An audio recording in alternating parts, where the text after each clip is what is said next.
Hello everyone. आज के lecture में हम बात करेंगे जेआईबी का दूसरा paper accounting and finance for the bankers, इसके मॉड्यूल ए के एन्युटी वाले चैप्टर के बारे में। पहले हम देखते हैं एन्युटी होता क्या है। आज का लेक्चर इसलिए ज़्यादा मज़ेदार रहने वाला है क्योंकि इसमें जितनी भी कैलकुलेशंस हैं वो सारे बुक्स में या तो हमें फार्मूला बेस बताया गया है या फिर हमें टेबल के बेस पे बताया गया है। लेकिन एक्चुअल में हमें टेबल के बेसिस पे सबसे आसान तरीका है, अगर हमें टेबल की वैल्यूज़ पता है तो हम बड़े आसानी से कैलकुलेशन कर सकते हैं पूरे मॉड्यूल ए की। लेकिन अगर हमें एक्चुअली टेबल पेपर में तो प्रोवाइड होती नहीं है, तो हम उसकी वैल्यूज़ हम कैलकुलेटर से कैसे निकालेंगे वो चीज़ हम देखेंगे। पहले देखते हैं एन्युटीज होता क्या है। एन्युटी होता है कि अगर at some point of life you may have had to make a series of fixed payment over a period of time such as rent and car payment etc। जैसे अगर हम एग्जांपल लें, जैसे रिकरिंग डिपॉजिट्स होते हैं तो उसमें हम कंटिन्यूसली हर मंथ कुछ अमाउंट डालते हैं, तो उसे हम एन्युटी कहते हैं। मतलब एक पर्टिकुलर अमाउंट एक फिक्स पीरियड या फिर एक पीरियड ऑफ टाइम के लिए अगर हम कंटिन्यूसली हमें मिल रहा है या फिर हम किसी को पे कर रहे हैं, उसे हम एन्युटी कहते हैं। ये दो टाइप्स की होती हैं, एक ऑर्डिनरी एन्युटी, दूसरी होती है एन्युटी ड्यू। ऑर्डिनरी एन्युटी क्या होता है कि अगर हम payment is required at the end of the each period, जैसे अगर हम एक मंथली बात करें, एक फिक्स पीरियड अगर वो मंथ है, तो अगर हम कोई भी पेमेंट मंथ के एंड में पे कर रहे हैं तो उसे हम कहेंगे ऑर्डिनरी एन्युटी। जैसे अगर मान लो हम नॉर्मली रेंट पे करते हैं तो हम क्या करते हैं रेंट पे के लिए कि महीने ख़त्म होने के बाद हम रेंट पे करते हैं, तो वो हो गया हमारा ऑर्डिनरी एन्युटी।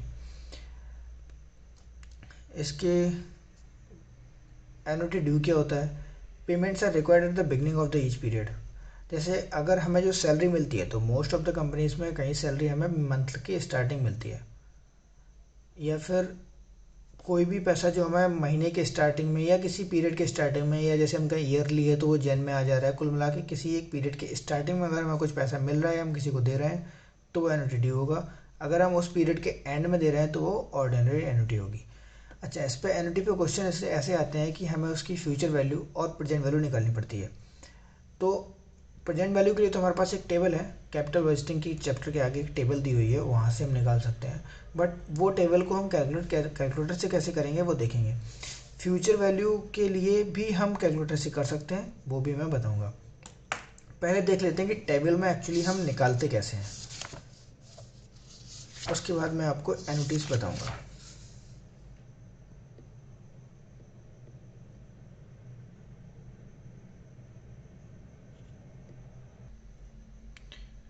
तो हमें ये वाला कैलकुलेटर अलाउ होता है जो कि 8 फंक्शन 12 डिजिट कैलकुलेटर है, जिसमें फंक्शन 1 2 3 4 5 6 7 8, ये 8 फंक्शंस होते हैं जो कि हमें अलाउ है। अब हम देखेंगे, अगर हमें एक टेबल गिवन है जिसमें लिखा है कि present value of RE1 rupees 1 to be received after T years. हमें 1 रुपये की प्रेजेंट वैल्यू कितनी होगी हम वो निकाल सकते हैं एक साल बाद जो हमें मिलने वाला है। जैसे अगर मान लो हमें आज आज अगर 10 दिसंबर है तो नेक्स्ट 10 दिसंबर को या फिर एक साल बाद या एक महीने बाद, अगर एनुअली होता है ये, तो अगर एक साल बाद अगर हमें 1 रुपये मिलने वाला है तो उसकी आज वैल्यू कितनी है, और उसका परसेंटेज हमें रेट डिफाइन होता है, पहले से पता है इंटरेस्ट रेट कितना है, उसके अकॉर्डिंग हम चेक कर सकते हैं। अच्छा, इसमें हमें सबसे पहले सेट करना पड़ेगा कि हमें परसेंटेज कितना गिवन है। जैसे मान लो अगर हमें 10% गिवन है तो हम इस परसेंटेज पे क्लिक करके रखेंगे कुछ देर तक, परसेंटेज की को दबा के रखेंगे। अब यहाँ पे 10% ऑलरेडी, तो हम कुछ और सेट कर लेते हैं। ये चलो मैं इसको रिसेट कर देता हूँ। अभी देखो, परसेंटेज को हम दबा के रखेंगे तो यहाँ पे लिख के आएगा कि टैक्स कितने परसेंट पे आपने सेट कर रखा है। इसको हम 10 कर दें और वापस से परसेंट को क्लिक कर दें, दबा दें। अब यहाँ पे ये टैक्स सेट हो गया। अब हम देखेंगे कि 1 रुपये की वैल्यू जो हमें एक साल बाद मिलने वाला है उसकी अभी वैल्यू कितनी है, तो हम टैक्स करके माइनस कर देंगे 1 दबा के, क्योंकि हमें 1 रुपये की वैल्यू निकाल रहे हैं। टैक्स माइनस पे क्लिक करेंगे तो कितना आएगा 0.909। यहाँ पे देखो 10% की एक साल पे कितने आ रही है 0.909। तो ये तो ऐसे हम कैलकुलेट करते हैं। अब अगर हम देखेंगे 2 साल पे निकालना है तो हम इसी को फर्दर एक बार और अगर हम टैक्स माइनस करेंगे तो आ जाएगा, लेकिन हम डायरेक्ट टैक्स माइनस करेंगे तो नहीं आएगा।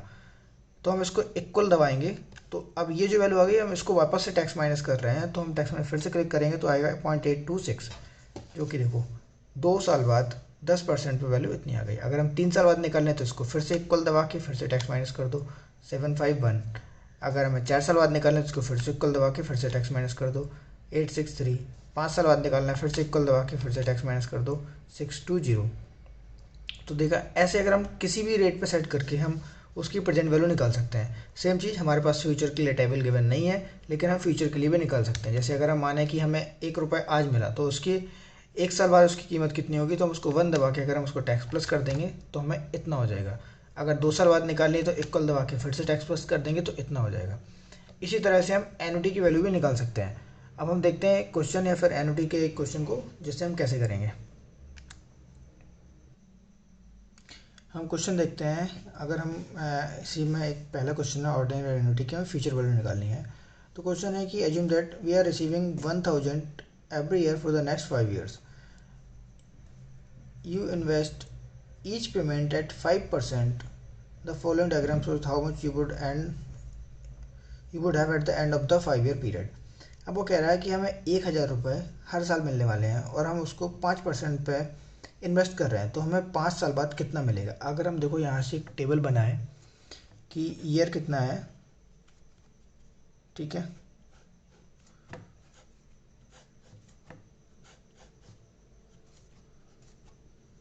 और उसकी फैक्टरिंग वैल्यू कितनी है।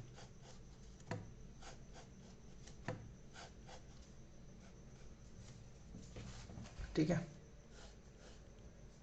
हमें इसकी फ्यूचर वैल्यू निकालनी है। तो अगर हम देखें कि आज हमारे पास कोई रुपया नहीं है, 1 साल बाद हमारे पास 1000 रुपये आया, 2 साल बाद हमारे पास 2000 रुपये आया,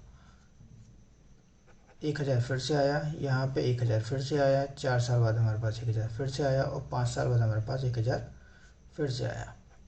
ठीक है, अगर हम इसकी फ्यूचर वैल्यू हमें 5 साल बाद ही निकालनी है, तो अगर हम देखें तो हमें इस पर तो कोई इंटरेस्ट मिल नहीं रहा होगा, 0, क्योंकि हमें इस पर टाइम पीरियड 0 है। यहाँ पे हमें 5% मिल रहा होगा 1 साल के लिए, यहाँ पे हमें 5% मिल रहा होगा 2 साल के लिए, यहाँ पे हमें 5% मिल रहा होगा 3 साल के लिए, यहाँ पे हमें 5% मिल रहा होगा 4 साल के लिए, और ये तो 0 ही है। तो हमें एक्चुअली करें क्या कि अगर हम यहाँ से यहाँ तक देखें, ये जो 1000 है, यहाँ से यहाँ तक हमें 1 साल पे फ्यूचर वैल्यू निकालनी है। अगर हम यहाँ से यहाँ पे आते हैं तो हमें 2 साल फ्यूचर वैल्यू निकालनी है, यहाँ से यहाँ पे 3 साल के लिए फ्यूचर, यहाँ से यहाँ 4 साल फ्यूचर वैल्यू निकालनी है। राइट, बराबर है।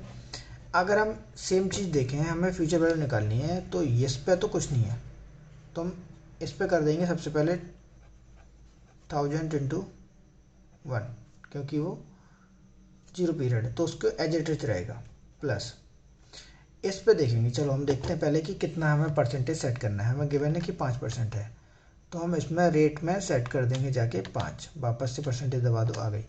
अब हमें निकालना है 1 साल बाद 1 रुपये की फ्यूचर वैल्यू कितनी होगी। 1 रुपये क्यों निकालेंगे, क्यों हम 1 रुपये निकाल के अगर हम 1000 से मल्टीप्लाई करेंगे तो फिर हमारा आंसर आ जाएगा।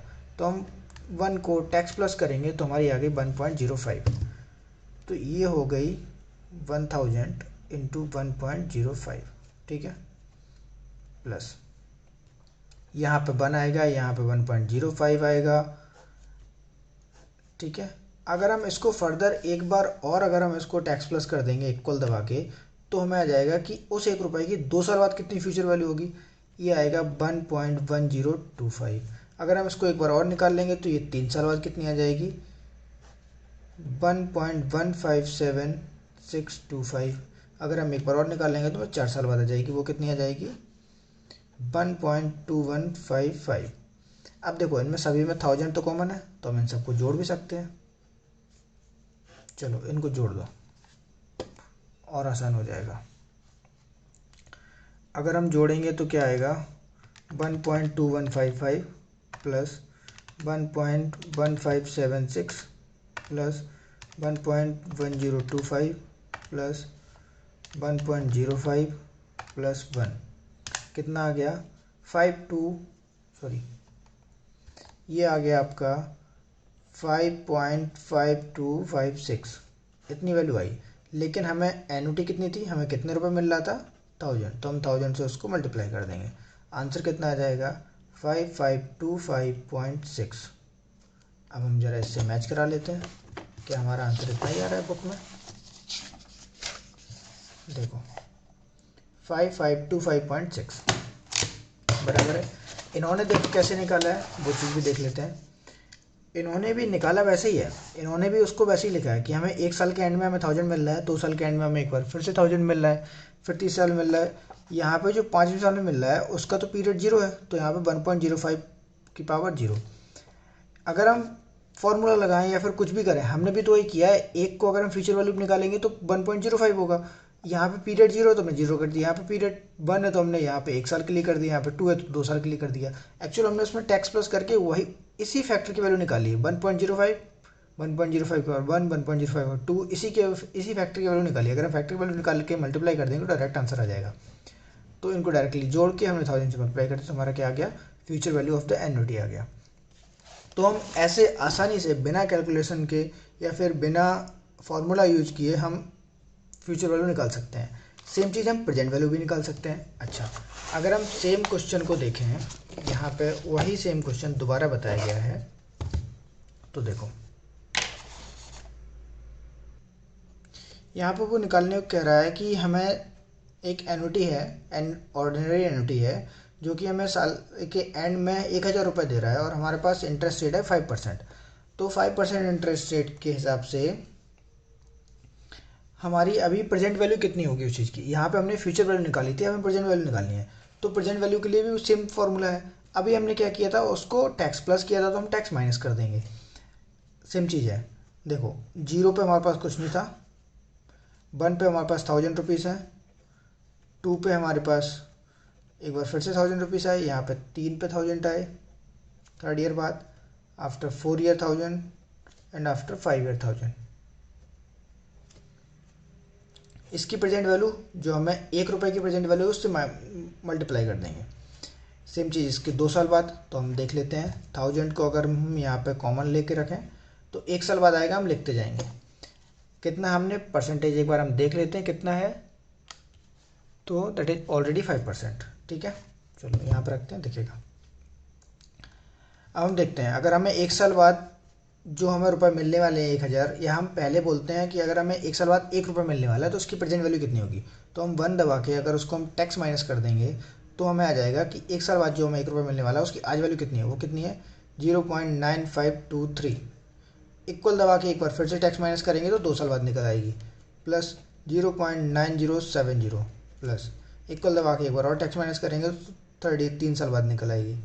जो मिलने वाला है उसकी आज प्रेजेंट वैल्यू 0.8638, इक्वल दबा के एक बार और, प्लस 0.8227, 1 2 3 4, नहीं दिख रहा, ओके फाइन। इक्वल दबा के एक बार और टैक्स माइनस करेंगे तो आ जाएगा प्लस 0.783। इनको हम सभी को जोड़ देते हैं, चलो जोड़ दो इनको, 0.9523 plus 0.9070 plus 0.8638 plus 0.8227 plus 0.783 equal, ये सबका ऐड आया 4.3288। ये 1000 से मल्टीप्लाई था, वो 1000 से मल्टीप्लाई कर दो, ज़्यादा हो गया, कोई बात नहीं। तो हमारा जो आंसर आएगा वो पाएगा 43228.8। ये हमें जो 1000 रुपीज़ 1 साल हर साल बाद मिल रहे हैं, एन्युटी ऑर्डिनरी एन्युटी है, इसकी प्रेजेंट वैल्यू निकालनी है, तो हमें जो 1 साल बाद हमें ईयर के एंड में रुपये मिल रहा है 5 बार, उसकी प्रेजेंट वैल्यू इतनी होगी। आंसर देख लेते हैं कितना ही है, हाँ अप्रोक्स इतना ही है। देखो 4328.48, यहाँ 4328.8, 29.48, तो ऑलमोस्ट सिमिलर। यहाँ पे भी उन्होंने वही किया था, उसको पावर 1 किया था, उसको पावर 2 किया था, यहाँ पे डिवाइड हो रहा था, यहाँ पे मल्टीप्लाई हो रहा था।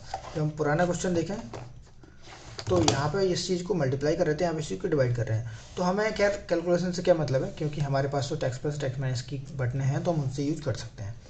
ऐसे हमने निकाला ऑर्डिनरी एंटिटी की वैल्यू, जो कि फ्यूचर और प्रेजेंट वैल्यू।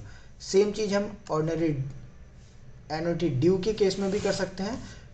यहाँ पे जैसे हमने देखा था कि प्रेजेंट वैल्यू हमें 5 साल के हमें प्रेजेंट वैल्यू निकालनी है, क्योंकि हर एक हमें ईयर के एंड में मिल रहा है। लेकिन अगर हम फ्यूचर वैल्यू की बात करें तो हम फ्यूचर वैल्यू जो 5वें साल पे हमें एन्युटी आ रही है उसमें कोई भी फ्यूचर वैल्यू नहीं मिलेगी, क्योंकि वो तो ऑलरेडी हमें एंड में आ रही है। सेम चीज़ अगर हम एन्युटी ड्यू की बात करें तो एन्युटी ड्यू का मतलब हमें स्टार्टिंग मिल जाएगा। तो अगर हम प्रेजेंट वैल्यू बात करें तो हमें 1,000 रुपये यहीं पे मिल जाएंगे। तो इसकी प्रेजेंट वैल्यू तो आज के केस में 1,000 ही होगी। तो हमें जो पाँचवा अमाउंट मिलेगा, 1,000 यहाँ पे मिलेगा, एक यहाँ पे मिलेगा, एक यहाँ पे मिलेगा, तो पाँचवा अमाउंट जो मिलेगा वो 1,000 पे मिलेगा। तो हमें फिर केवल 4 बार उसको प्रेजेंट वैल्यू पे कैलकुलेट करना पड़ेगा। इसको बन के मल्टीप्लाई करके रख देंगे। फाइन, क्वेश्चन देख लेते हैं, समझ आ जाएगा।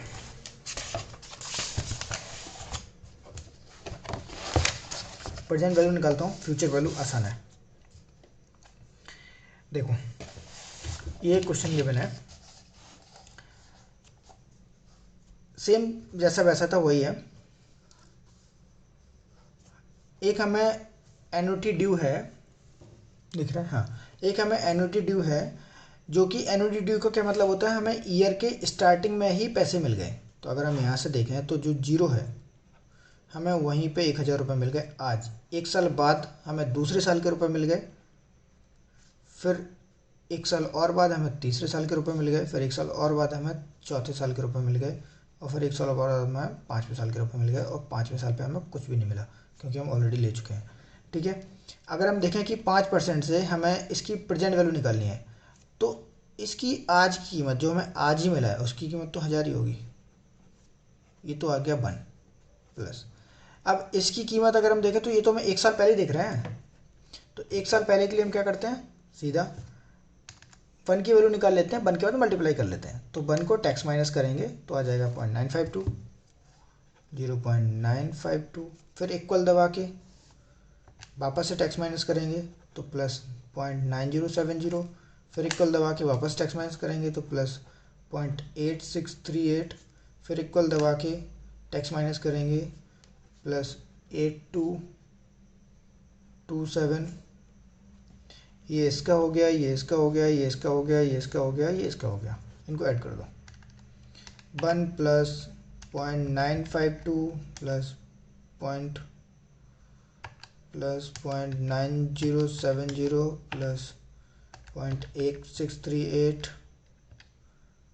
प्लस 0.8227 आया 4.5455 इंटू 1000। ये आ गया 4545.5। आंसर देख लेते हैं, 4545.95। ओके, तो ऐसे हमने एन्युटी ड्यू की भी प्रेजेंट वैल्यू निकाली।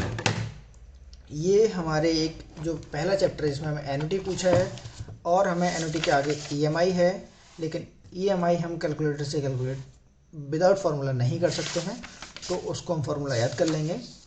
खैर इसके मैं क्वेश्चन नहीं बता रहा हूँ क्योंकि अगर फार्मूला बेस्ड है तो वो तो हम खुद से भी कर सकते हैं। इसके बाद आता है, ये चैप्टर खत्म हो गया बाई टी एम हम नेक्स्ट लेक्चर में देखेंगे। Thank you so much for watching.